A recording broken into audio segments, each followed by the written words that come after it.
cette cour, la cour Pinède, tout simplement parce que c'est l'ancienne Pinède voilà, qui a été aménagée en cour d'école. Il y avait un besoin, tout simplement parce que la cour suit le relief de la colline et on avait un problème d'érosion.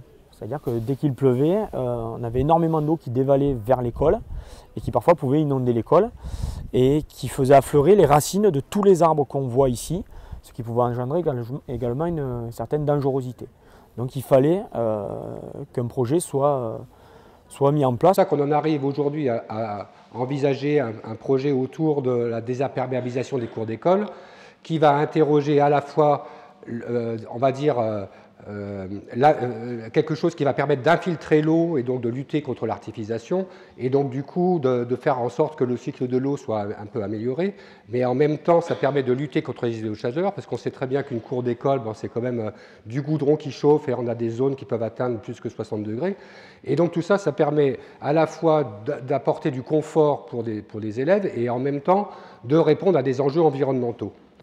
On est parti justement du constat des élèves, qui sont les premiers usagers, de l'équipe enseignante, de l'équipe municipale, notamment celle qui gère le périscolaire, et des parents.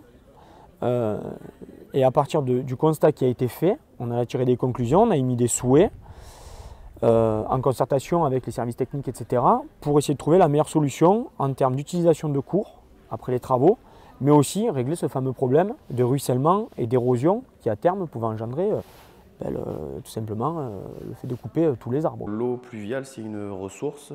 Chaque goutte d'eau qui tombe du ciel, il faut la valoriser, il faut l'infiltrer. Parce qu'au final, l'eau qu'on a au robinet, c'est à un moment donné une goutte d'eau qui est tombée du ciel et qui s'est infiltrée. Gestion durable des eaux pluviales. L'eau pluviale, c'est l'occasion de mettre en lien l'eau, le sol et les plantes, qui fait qu'on crée un écosystème fonctionnel.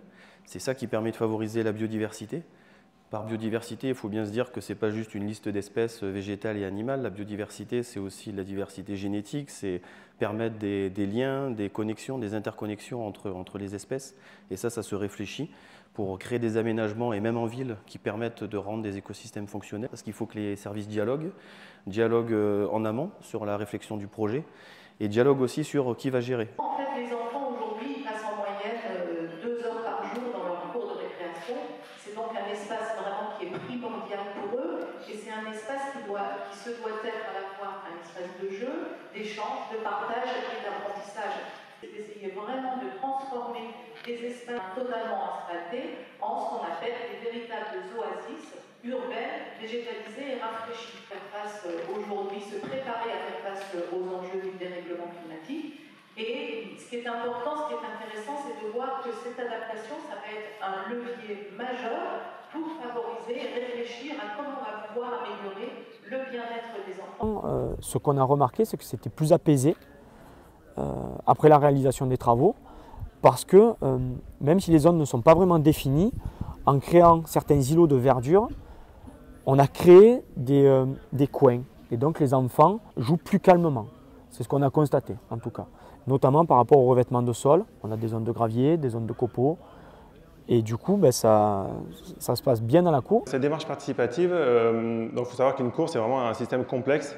Il y a beaucoup d'usages, il y a beaucoup de contraintes, que ce soit réglementaires ou autres. L'objectif initialement, c'était vraiment de comprendre comment était utilisée la cour d'école et quelles étaient les contraintes. De co-construire un projet avec les usagers principaux qui sont les enfants, les écoles. C'est eux qui utilisent au quotidien ces cours d'école. D'accompagner derrière les enfants et les usagers au changement qui va être mis en place. Chaque enfant a planté un végétal, 2 raisons. Se l'approprier, quand on s'approprie les choses, on ne les dégrade pas, et permettre également de reverdir la cour et par là même ramener une vie dans le sol, que ce soit des insectes, des oiseaux. Un projet comme cela, au départ, ça peut paraître lourd. Il faut bien prendre le temps de la concertation. C'est très important. À petit, on va développer des projets qui permettront aux enfants d'être sensibilisés à l'environnement. Ça a l'air simple, mais de partir de la cour, en fait, ça amène plein d'autres pistes de travail dans plein d'autres domaines.